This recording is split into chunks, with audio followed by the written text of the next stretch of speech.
So excited to be joined with WJCL Chief Meteorologist Jeremy Nelson. Jeremy, you and I are starting something new today. Let's chat about it. Yeah, it's basically it's either Tracking the Tropics Tuesday, Tropical Tuesday, whatever you want, but we're going to try to be consistent and try to do this every Tuesday around 10 a.m. And hey, hurricane season, basically it's here. And we'll be talking about all things tropics, answer questions, have some fun along the way, and hopefully keep informed. Yeah, it'll be Really, it's hurricane season, so we're like, let's try to guide people through the season. Yeah, it's very exciting. Jeremy and I work together quite a bit in the off season on our long-range hurricane season forecast, and so this is kind of an opportunity for us to not just chat about the hurricane season forecast, but actually get into chatting about the hurricane season. And Jeremy, it was your idea to kind of do this sort of thing.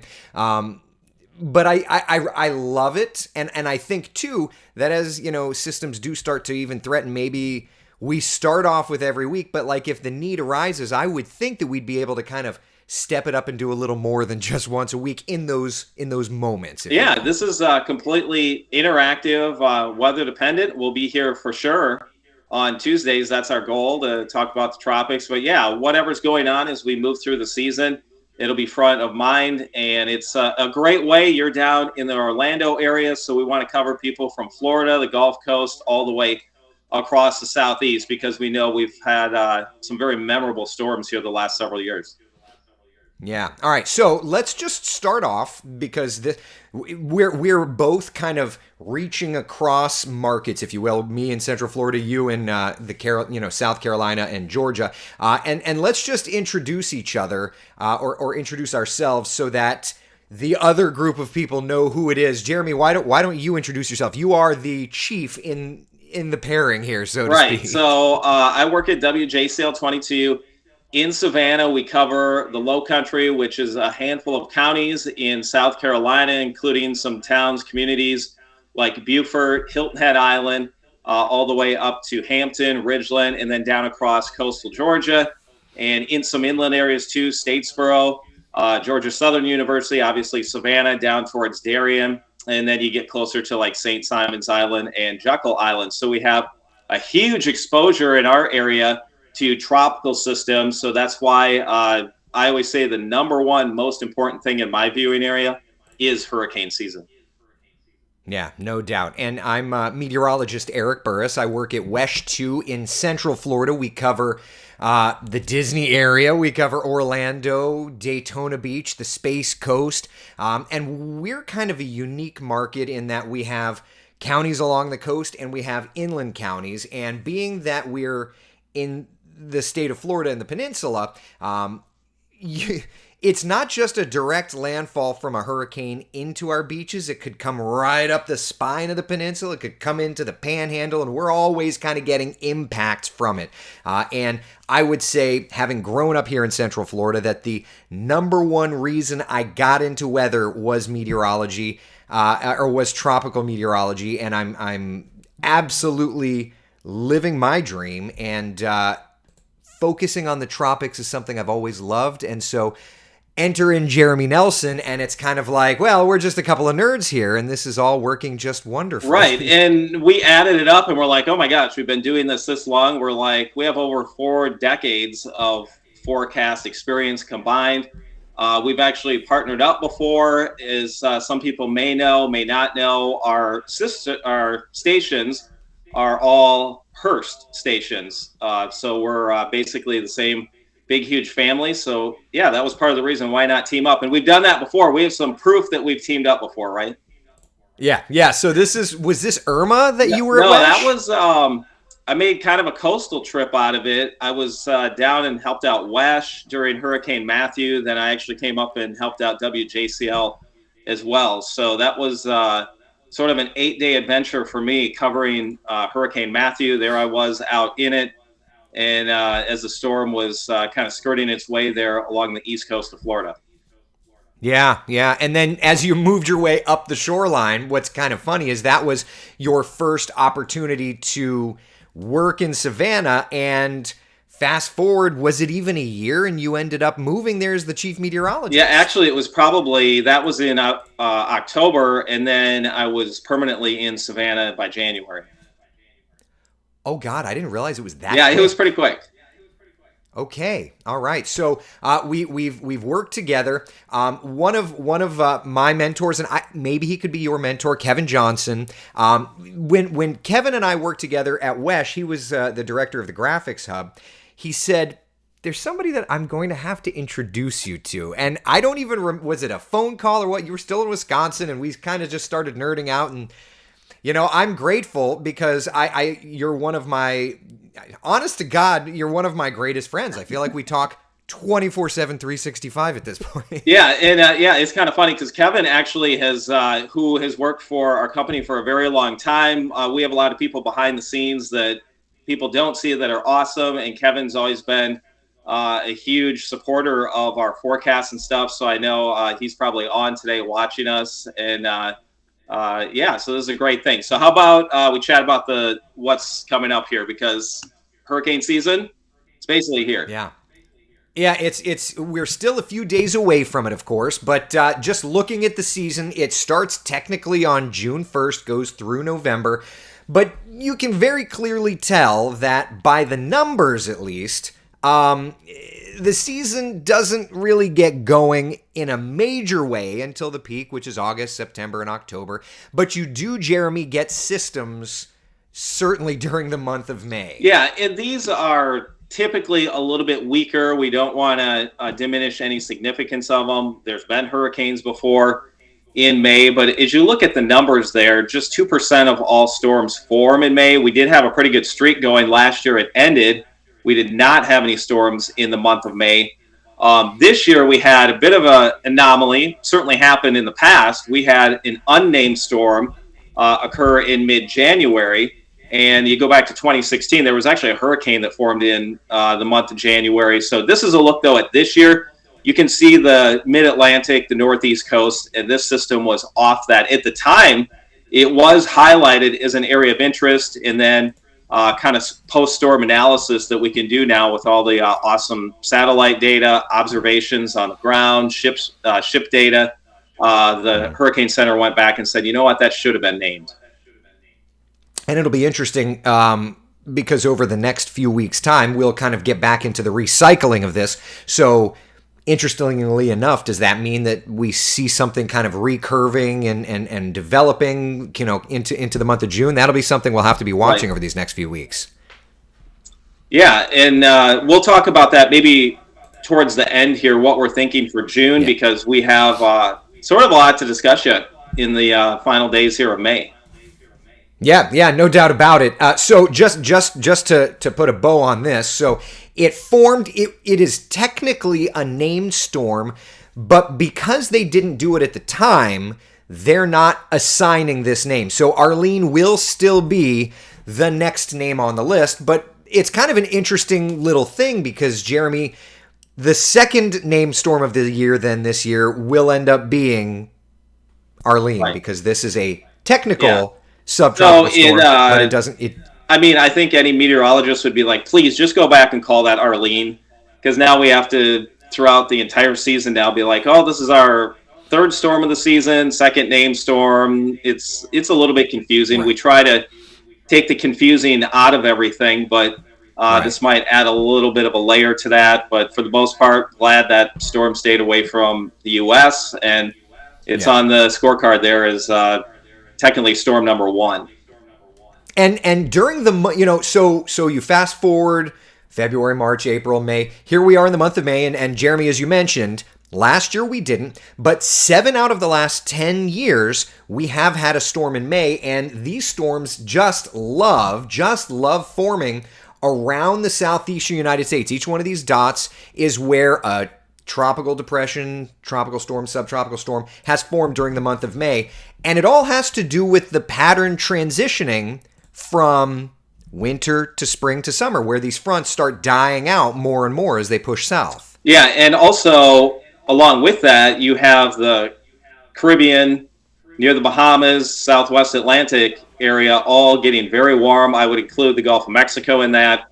So a lot of factors in play, but anytime you get to mid-May and after, I really have to start watching any low that may be down in that area. Yeah. Water temperatures, by the way, here we are in the end of May.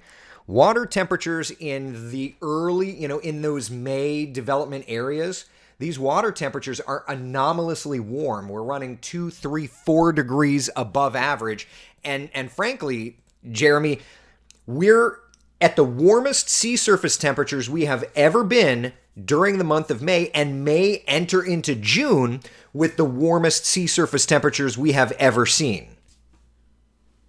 Yeah, so that is basically fuel. If we get some sort of disturbance, low pressure area out there, you kind of need the trigger. You could have temperatures be even warmer than that, but if you don't have something to develop, nothing's going to develop. I mean, last year the water was still pretty warm in the Atlantic Basin, and just think about it, in August there wasn't one storm. Yeah, and that's why, that's one of the reasons why you can't just look at sea surface temperatures and say it's going to be a beast of a season, or it's going to be a weak season. And that's why when you look at hurricane forecasts, you can't go all in on, oh, El Nino's forming, quiet season. Or in last year's case, La Nina continues, super active season, right? So I think that certainly plays into everything there. Jeremy, let's take a look at what's going on right now. Why don't you kind of chat about what we've got? Okay, well, we had that little system there that was highlighted with a 10% chance of development, sort of disorganized showers and thunderstorms, sort of an upper low, really never a concentrated surface low down there. So that one, I would say that one's just kind of scooting its way off to the north and east, bringing what looks like some wet weather to Bermuda right now. And then we'll watch down Florida and southeast coast just in the next probably 2 to 3 days as area of low pressure will form or scoot its way likely across Florida, and then off the southeast coast, a little bit of uncertainty, kind of how that develops, what it's going to look like by maybe Friday timeframe, Saturday, heading into that holiday weekend. So it's something we'll be watching. I'm a little surprised the National Hurricane Center hasn't put maybe like just a 10% little highlighted area somewhere east of Florida or off the southeast coast, because all models are consistent with, at the very least, a low. And you're talking about the Gulf Stream, some of the warmest water we have anywhere in that southwest Atlantic area right now. Right. I mean, you're hitting the Gulf Stream, and the magic number when it comes to sea surface temperatures for tropical development is 80 degrees. Once you get into that 80-degree window, that's where you're talking about that possibility. So let's just look here. All right. Yeah, 83 will do it. 82 will do it. So if it comes off, say we're to come off the Florida East Coast and work up toward the Carolinas, up by you, Jeremy. I mean, that Gulf Stream, 80, 81, 82, 83, that's sufficient. Right.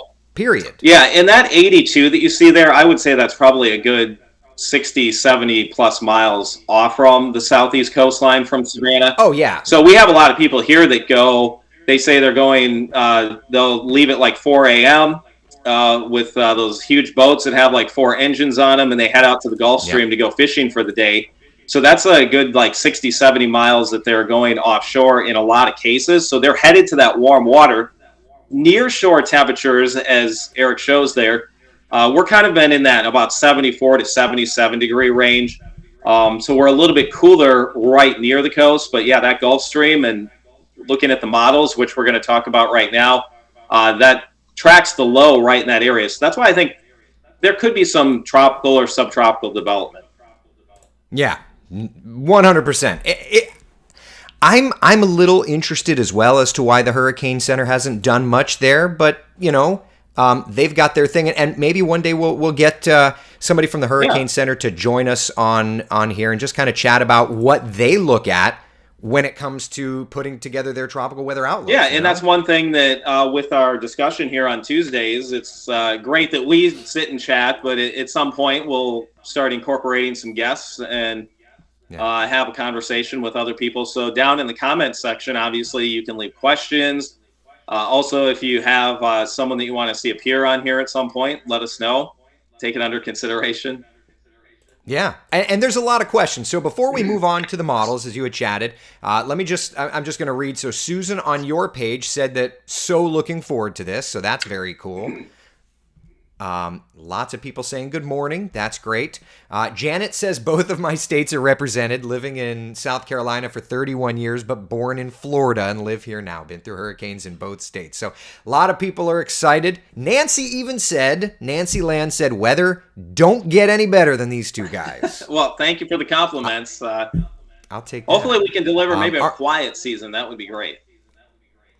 Well, yes. And even if it's active, let's just keep everything out to sea, right? I mean, that was at least part of our forecast where you were talking about some of the water temperatures being warm, and we'll be getting into this with our discussions down the road as well. But some of the methodology we use, we certainly think that Western Atlantic area, more off the East Coast, could have some very active periods this sort of spring into summer. Yeah. Now, Cindy says, or is asking about El Nino and discussing this year. And I think, Cindy, we were just discussing how El Nino plays into sea surface temperatures, but that's only one piece of the puzzle. And perhaps even more importantly, Jeremy, the Pacific is not warming so rapidly as was originally thought. Yeah. And is there some sort of lag with maybe the entire Northern Hemisphere then that impacts would be felt? But I mean, I go back to last year so often that we put our forecasts out on March the 1st, 2022. You had all the headlines with La Nina again going to create this maybe crazy active season. And we used our method. And then also we go through sort of like analog years, climatology. Right. And what we found was, hey, maybe tap the brakes a little bit on some of the things we have found here. And our forecast was like 13 to 16 named storms. I believe the National Hurricane Center was going 14 to 21. I know personally, I don't like to make a range that big because I feel like, hey, let's try to narrow this down a little bit more. And then Colorado State, I think, came out initially 19, 20, somewhere in there. So we were definitely a little bit lower. And then this year, as you can see there, we are looking at sort of average or slightly above average season. And that's mainly due to some of the other factors we had. And when we make our forecast, we certainly thought there would be an El Nino. It looks like it, especially maybe the back half of summer, a strengthening one. But again, will we get off to kind of a busy start? Could we see two storms already before the end of May? Obviously, we've had the one unnamed. Could we see one next week? And then we'll talk about June here in a second. Right. Yeah. And this is one thing that I thought was interesting. And I know that I've mentioned this on my coffee talk, Jeremy, but we went at or slightly above average. And in the moment, it seemed odd. Colorado State University went below average.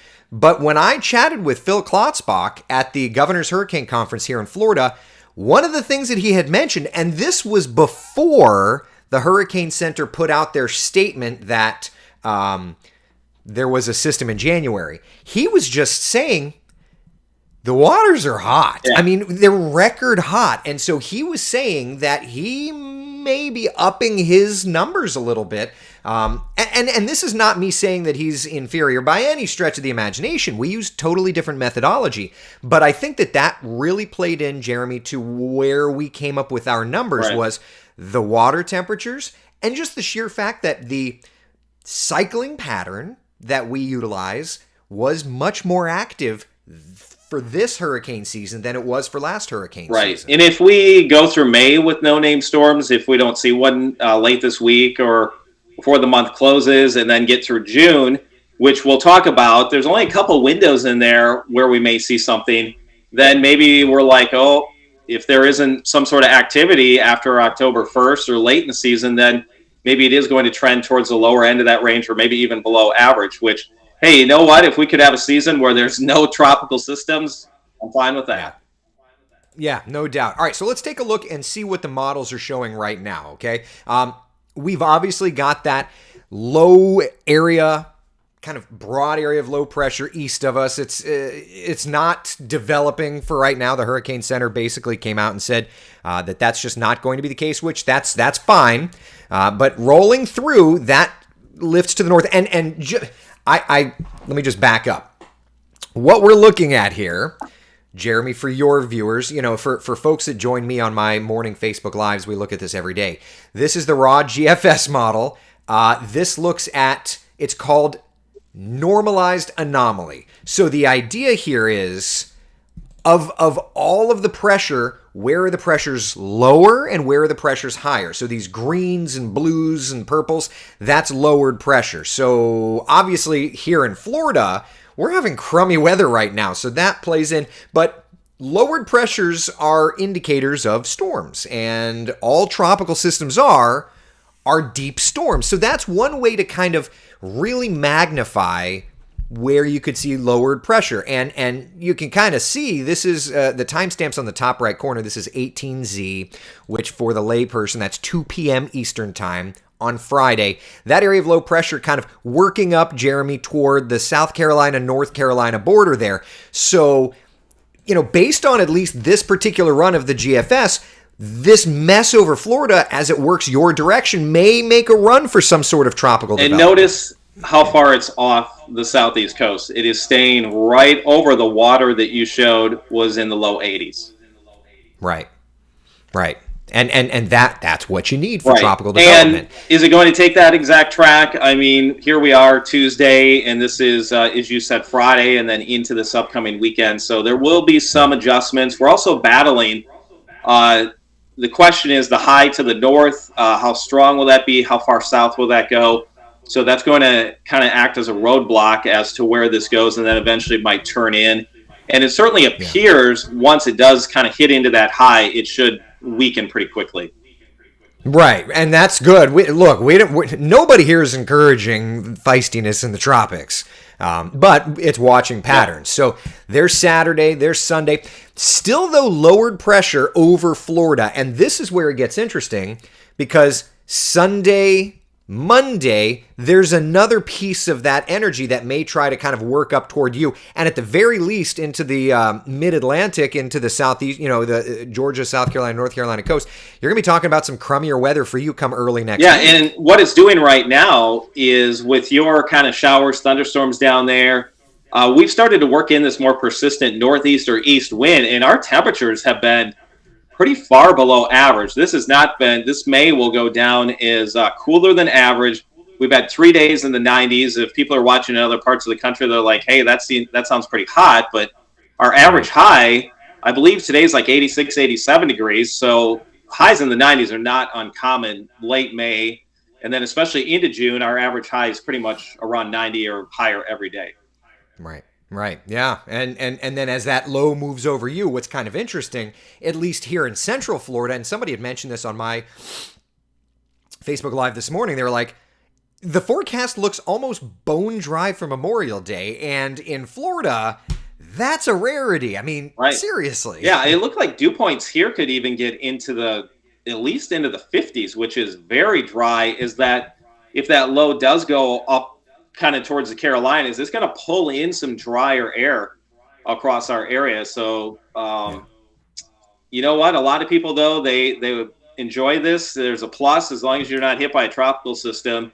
If you can get maybe a little bit of rain, stay cooler, the electrical bill's lower, shortens up that real hot, humid, sort of never-ending summer that we get here in the southeast of Florida.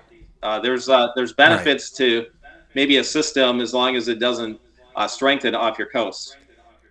Yeah. Let's just encourage that sort of thing. But with that said, we also do need to mention that come hurricane season, peak of hurricane season, one of the thing that really did kind of bring you and I together was this idea of long range forecasting. So would you be a gem and just introduce what we do and how we do it and all of that? Sure. I'll try to keep it short, because if you really want the sort of nuts and bolts of it, we include our methodology with our hurricane season forecast every single year. We've had an incredible amount of success, and we put these out on March the 1st. So first thing we do, we obviously pick out the important features And we really look at October, November, and we're using more of a cycling weather pattern method here. So it's almost like this is the model we have studied that we use. It's not for everyone. It could be for everyone, but you know what? It works for us. So we then pick out the important features, where they track, and then we watch them in future cycles. So that's how we're able to project forward. So I would say we're in the most active window right now, which opened up kind of in that middle part of May. We had a low pressure area go right into the Eastern Carolinas that was within one of our time frames already. I believe it was that October 22nd to 26th window. Yep. And then coming up here in late May, we're into that Gulf low and then kind of that Nicole low. And the models definitely, again, have those low pressure areas, Florida, or just east of there. So putting that all together, our landfall hotspots this year that we are really focused in on are kind of Carolinas area that's highlighted in red, and then that eastern side of Florida, and then watch the area from almost Alabama, Panhandle down through Tampa or just south of there. Right, and we put on dates, we discussed the time frame. So again, what's so interesting is we're right now, Jeremy, in that Gulf low part of the pattern, and when you look at the surface map, what do we have over Florida? Yeah. A Gulf low. And that was, I believe, in our forecast, we had that Gulf low May 20th, 24th time frame, somewhere in there. I believe that's what it was. So. Yep. So here we are. It's the 23rd, Gulf low. Yep. That forecast was issued March the 1st. It's all cyclical. It all plays out exactly kind of that timeline. So the next recycle of that will be in July. So what ends up happening, and this is kind of interesting, we're getting into a quieter period after this East Coast system. So if you just kind of look at the timeline, right, May 28th through June the 2nd, and if we were to dial up the models again, there's kind of a little Florida low right there. And what's the date on that? That's Monday, May the 29th. Okay. So, and again, we should not be seeing any blockbuster storms in late May. You're likely going to just be seeing these lows, and that's just clues to us. Okay, yep, it's still on cycle, and that's just like last year. The part of the pattern that we identified that eventually was Ian had showed itself in several cycles before that. So, again, what you really want to watch is when you get more into that August, September timeframe for some of the things we've identified, because that's really the peak of hurricane season. Right. So what we're looking for now when it comes to these kind of cycles is pieces of energy, right? We're not looking at, as you mentioned, it's not those blockbusters. It's the pieces of energy that show, the pattern continues cycling on time, and thus getting into that peak of hurricane season, the late August through September into October. That's the time frame where we really have to have our spidey senses up and watching. Yeah. Do you have the Euro model by chance there? Yeah. Give me 2 seconds. Okay, and then we'll just kind of show people the difference in some of the models, and then. Eric and I definitely look at different modeling as well. He laughs. I'll look at everything and I'll be like, "Hey, did you look at the Canadian model?" And he's like, "No." He's like, "But did you look at?" I'm not as big of a fan of looking at ensemble stuff every single time, and I know Eric likes ensemble data. Yeah. I kind of like to scan through all the models, and then I remember I like to just pick up on the trends. Okay, well, it's dropping. So just look real fast. Okay, so this is the Euro, as you're talking about ensembles. So this is the Euro ensemble. Well, then you can talk about this one. Huh? Then you can talk about this one.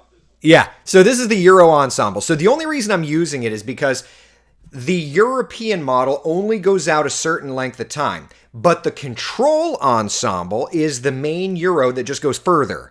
So this goes out full 360 hours. So there's that little low that the Hurricane Center had tagged. That's tomorrow. It's not doing anything. Area of low pressure may be trying to form there off the southeast coast of the United States. Not really doing much. But The Euro here, look at that. That's the Nicole part of the pattern right there, Jeremy. That's June 3rd, lifting to the north, right? Yeah. And so suffice it to say, the European, while it's different than the GFS, it's still playing into our cycling theory that these players are showing up, whether or not they develop into anything. There's the framework of what is to come later in the season. Yeah, and one thing we even stressed when we made our forecast, some parts of the pattern that we identified were much higher likelihood of producing tropical systems in future cycles. Obviously, that sort of Nicole part of the pattern we identified is one of those. That's probably the number one of anything this entire hurricane season we have to watch. But that low in the Gulf, again, it doesn't take much to get a low to maybe just get strong enough to get tropical storm force winds or become a depression. So that was a pretty consistent feature. It was a weaker one, but it was one that we picked out because it kept showing up, and it doesn't take much, again, in that Eastern Gulf, because that is an area where development is likely, especially early in the season. Right. All right, so a bunch of questions, a lot of people asking questions. Chrissy's asking return dates are repeating cycle dates. Yes, so the idea is everything, what goes around comes around. So that's and then we can even drop, just so we don't get too bogged down, but we could give a link to our hurricane season forecast, and that has kind of the method, how we come up with the forecast, things we look at, and then all the dates. Right. So, Jeremy, to get to yours, what is it? Just WJCL.com, and then it's in the hurricane section? Yeah, I always tell people if you just search whether it's WESH or WJCL Hurricane Season Forecast 2023, it's the first thing that pops up. Yeah, and for me, and I probably should do this if I want to be a kind sweetheart to you, Jeremy. But for me, I made a vanity link, and I can do the same on WJCL.com, frankly. But here, if you're interested in mine as well, it's just wesh.com/hurricane forecast. And I need to do that for you so that it's WJCL. Yeah, and then I know you're working on your hurricane special right now. We did ours already here at WJCL 22. But if you want to check that out, it's called Surviving the Storm, the one that we did. It aired over a week ago. And I went to the Port of Savannah, and the Garden City terminal of the Port of Savannah is the largest container terminal in the Western Hemisphere. To be on those grounds was incredible.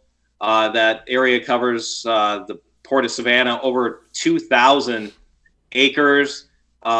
It's operation that's around the clock, 7 days a week, and it was just incredible to be there to see how they prepare for hurricane season and what they do with just this massive operation and the huge equipment they use. So there's so many things behind the scenes that our forecasts, whether it's from us, National Hurricane Center, or whoever, the importance of our forecast is what really a lot of people rely on for their jobs and really for sort of the lifeblood in my area, the Port of Savannah. They want to keep their operation going, but then also they have to pull back because how those ships get in and out is a tide-driven river. Yeah, no, everything plays in the 6 months that are hurricane season in Hurricane Alley, right? All right, couple of questions. Stephanie on YouTube. Question, do you think that the Florida West Coast storm that is August 31st to September 4th would be to the busiest of hurricane season, or do you think that probably like the peak of hurricane season? I think that's the question, yeah. Yeah, I think all those dates that we listed, especially anything August, September, that would be the most likely time frame that they would develop. Yeah. Mike's asking, with the new El Nino pattern, are we expecting more Saharan dust reducing tropical development? I think that's something we would have to study more. I remember last year we had a lot of dust come into play. Yeah. There's dust out there, but this is not the time of year that we look to the, when you talk about the tropics in the month of June, the problem is that we're not talking about the open Atlantic. You're talking about, the Gulf of Mexico, the Caribbean, and areas around the United States where dust isn't as much a player. So, once we get into those months, that's June, once you get into August, September, those areas become more and more players. So, yeah, that we'll definitely have to look. Sharon is asking, is there a change in the cone coming? No. I mean, I think they just revise it based on accuracy. So the cone does, I mean, I don't know the term here. I can't think of it, but they do. It's the error, the probability errors from year to year. Yeah, they look at that every year and then do some adjustments. I would say the one different thing this year, though, is when it comes to tropical weather outlook, if they highlight like an area of interest, a percent chance, that goes out 7 days now instead of 5. Yep, and that'll be interesting because, well, that'll be interesting. That'll be interesting. Personally, I was good with 5 days because there's a lot of error when you get out to 7 days. Yeah. And now that they're out 7 days, I think they're going to have dilemmas where you have something like maybe what should be highlighted off the southeast coast right now. Well, do you highlight that and just throw 10% on it? And then are you going to start throwing 10% on just all over the Atlantic basin? So I understand what they're doing. You want to keep people aware. And obviously we're making forecasts months in advance. So, but it's a more of a broad, it's a more broad stroke, like we make our forecasts and it's kind of like, watch these dates, watch this 500-mile stretch of coastline, 300-mile stretch of coastline, but it's those weaker, the homegrown type tropical systems that I think the Hurricane Center is going to struggle issuing those tropical weather outlooks 7 days. They struggle more than 2 days out for them as they, science makes sense. Well, if you look at even last year with Ian, what eventually over water was a category 5, but a 4 at landfall, that went all the way from, I believe the cone eventually was north of Tampa, and then it made landfall down around Fort Myers. But Fort Myers was always in that right side of the cone for Ian. And, that's one of those things that's interesting. When I was at the Governor's Hurricane Conference, the deputy director, Jamie Rome, was like, listen, when we issued the cone, obviously the cone has its errors. But his perspective was, and this is something that they're really trying to harp on post Ian, and it was the exact same thing I can recall post Charlie, was you can't focus just on the cone, right? Because the impact parts of their forecast never changed. Like when they issued a storm surge watch and then a storm surge warning, those areas never changed. When they issued hurricane watches and hurricane warnings, those areas never changed. So the cone, as it thins out, that's as their confidence grows. But the advisory part of it, the impact parts of the forecast, those are going to be the parts that I think us TV meteorologists are going to continue to have to do a yeoman's work to try and message that out. Because the gist I got, they're not changing the cone, but we need to make sure in our version of meteorology to message that out. And I think we do a good job, but I think that there's always room for growth given the data set that the Hurricane Center is giving us. Right. Yes. So, should we move forward and talk about June, or do you want to wrap up anything here with what may happen in May? No, I think if you want to chat about June, I don't really know what I'm going to show, but we can just talk about it. Yeah. Okay, so these are not necessarily things we have highlighted. I don't know if you had those other areas of interest that we included in the our hurricane season forecast. I know we had. Oh, there we go. This will kind of fit. So as we go into June, we're moving out of that Nicole part of the pattern. That kind of closes what overall is about a 3-week stretch of potentially more active weather in the tropics, or potential to be more active.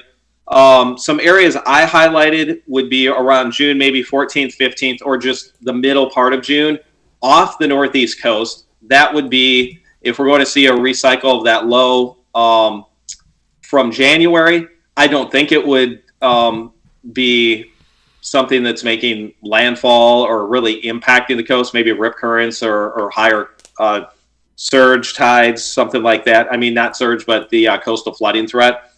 And then around June 18th, that would maybe be Southern Gulf of Mexico area, just sort of keep an eye down in that area. So those were just some of my quick thoughts after looking at some stuff last night. Yeah, it's going to be one of those interesting things where these features were not as dialed up as maybe the others, but there's still spots to focus on. Just additional things, additional dates, and additional points, and that's going to be our June, and then back to July. We're going to transition back to those hot spots, and given water temperatures and atmospherics, we'll have to see if things try to get a little feistier again. Yeah, that would be pretty much, I think our window opens up right around July 1st again. Yeah, of course. July 4th. I feel like every July 4th I'm having to do something tropically. So, yeah, cool. I think, that first maybe 2-3 weeks of July potentially could be a little bit active. I'm so excited. Thank you. Thank you for that, Jeremy. I always say all right, anybody with questions, comments, concerns? Jeremy and I, when we were chatting about this, we're like, oh, we'll only do like a half an hour and we'll make sure to not go above it. And I'm like, oh, it's 10:40. And at some point, Jeremy works the night shift, so he's all about like it keeps me away from the wife, whereas I'm like, I got to go to work. No, I'm just kidding, Jeremy's wife. Okay, Lawrence, on your page, Jeremy, it says, looks like there's going to be a medium to strong El Nino this season. Does that impact your 2023 season forecast? We did chat a little bit already about that, but I think more when we get out of this current pattern, maybe that very late September into early October timeframe. What happens October, November? Because last season was kind of driven from late September through November. It was active then. It wasn't really active before that. So now this year, once we get to October and November, are things just going to shut down? That's I would say a bit of a wild card. So maybe if we do have a stronger El Nino by then, that's something that's possible. Yeah.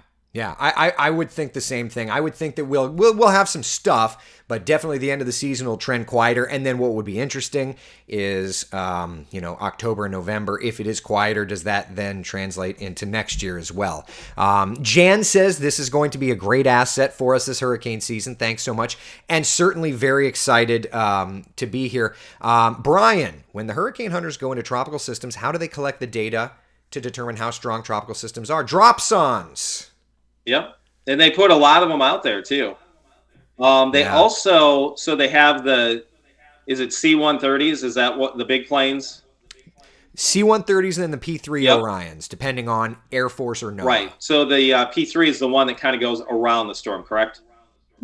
It just they both no that's the G5, that's the high altitude. Both NOAA and the Air Force recon dives in it, and in some cases they're crossing like you've got a major hurricane coming in, you've got 2 missions at the same time zigging and zagging. I think someone, I don't know who it was, one of the hurricane hunters last year said that when they flew those missions for Ian, it was some of the roughest flights they've ever had. Yeah, I've interviewed Dr. Jeff Masters, who for the longest time ran the Weather Underground website. I think he's retired at this point now, but he was on a Hurricane Hunter, the only one that almost went down, knock on wood, in recent memory. And that was what, 88, 89, if I recall, was Hugo, right? Yeah. Yeah. I mean, they lost a ton of altitude, and he talks about how that developing systems that are rapidly intensifying, they'll fly higher now. It used to be that they're skimming the surface, no matter what, but these rapidly intensifying tropical cyclones, they need altitude. And as an aviator, I could tell, former aviator, God, I haven't flown since I had kids, but altitude is your insurance, right? If you have a problem, the more altitude you have, the more you have to figure things out before you don't. So with a lot of wind shear in Hugo, they discovered, let's not fly the deck. Let's go up a little higher. So, but yeah, they've had an incredibly long and safe record of things, and they do God's work at the end of the day. Yes. And they do the hurricane awareness tours. That was another time I was down in Orlando when it stopped down there several years ago. So, it's great to meet the people that do that. If you ever have a chance, each year they usually pick about 5 or 6 communities, Gulf Coast, Florida, Southeast, and they bring the aircraft out there. If you're ever within a couple hours drive, I certainly would encourage you. The tours are free. You get to go in the planes. meet some of the hurricane hunters. And I know that they allow meteorologists, media sometimes to fly with how easy I get motion sick. I'm out on that one. Do I get to make fun of you right can, now for this? Yes. Yeah, it's and Taylor mentions y'all should know he's going to ask what a drop zone is. It's just think of it as like a weather station that you just drop out of the bottom of the airplane, and it sends data as it's parachuting down and parachuting down and parachuting down. Yep, and they drop, I don't know how many they drop, but they drop a lot. 50, 75 in an 8-hour period. And there's right? someone sitting in the plane on a computer watching the data as it goes. Yeah, and yeah. To me, I've never gotten on the list because I don't know who to talk to. I would love to get on the list, but also what ends up happening, Jeremy, and we are going to have to wrap this at some point. But I do feel like what happens is like a hurricane, like last year I can recall a hurricane was threatening South Florida, and one of our South Florida WPBF meteorologists got called to be on the hurricane hunter, and it's like, okay, let's take you out of our coverage so that you could go fly in a hurricane hunter. Like, if a hurricane's hitting Texas, let a South Florida Met cover it. Right. Don't take them out of the mix. Right. But yeah. Okay. All right. I mentioned this to you. We might end things here. We could make it a tradition, not a tradition, but people can also leave in the comments their answer to our question. So wrapping things up, our question of the day, and I'll ask Eric, what is most memorable to you about the 2022 hurricane season? I would say getting hit in November, for me personally, Nicole. That in November, it's always crickets in terms of direct landfall, but we got kerslapped in Florida, and Nicole was such a different animal than Ian. So I think the folks that live at the beaches, my family and I were just at the beach this weekend, and there are still pools that are like dangling over dunes that just haven't been touched since Nicole, waiting for insurance money or what have you. So that's it for me. What about you, Jeremy? Okay. I think one thing I'll always probably remember when Nicole happened, some of our coastal areas were in tropical storm warnings. So it was actually, I believe, election night here. And we were leading our newscast with the weather and talking about tropical storm warnings for parts of our coastline, which to me was just kind of crazy because generally by the time you get into even maybe the back half of October around here, the water starts to cool pretty quickly. But here we were first week in first 7 to 10 days of November, and here we were talking about the tropics. Yeah. I think that's good. Chrissy points out 2022 was an overextended season, so that's what Chrissy remembers. Let's see here. Lawrence from your page. Personally, nothing memorable, and I'm hoping 2023 will be equally unmemorable. Yeah, I mean, in our area, we did not have anywhere remotely close to what happened in Florida. Yeah. The systems for us, overall, we needed some rain. They brought some rain at times. That was good news. Yeah. We did have some tropical storm warnings, but maybe 40, 45 mile an hour wind gusts. Nothing too crazy at our coast. And then if I had maybe a part B to what was most memorable, going through August with no-name storms. Yeah, when the world said it was going to be chaos, except for our forecast, Jeremy, we knew. What? We knew. Okay, sorry. Yeah. Taylor says, I think the flooding with Ian, seeing areas flood that never flood, feet underwater. I think that's good. Dana, having my parents stay with us for Ian and waking up to our street being flooded and my parents' car needing to be moved up our driveway so it wouldn't float away. Wow. Tom says it was my first full hurricane season in Florida, so it was a memorable one. And Mickey says the flooding rain with Ian. Each storm is different, Jeremy. That's why they get names. It's like our children. They have different personalities. It's a good way to look at it. So, all right, we'll keep an eye on what's happening in the days ahead, mainly Florida, Southeast coast. So we timed this pretty well. If you want to, should we end on the, there it is, 9 days until the official start of the season. We've already had one storm this year, unnamed, mid-January. And we'll see if we get a little area of interest to form here in the days ahead. And who knows? Maybe Arlene will come sooner than later. Yeah. The second name of the storm named Arlene. Crazy. A couple of people are asking about guests. One person is wanting Jim Cantori to join us. Well, we should be able to get Jim somehow. Right. Another person, I think this is a good one. Cindy says, could you try and get Levi Cowan for one of your shows? That's a good one too. Yeah. Have to go through my Rolodex. There's a lot of great people out there. Whether they'd want to come hang out with us sometime, we'll see. Well, yeah, that's a whole other thing. All right. Hey, thank you all for joining us for this first Tracking the Tropics Tuesday. We have to figure out a name. We'll be here either way. Yeah, that's right. All right, everybody. My name is Eric Burris from WESH 2. I'm Jeremy Nelson from WJCL in Savannah.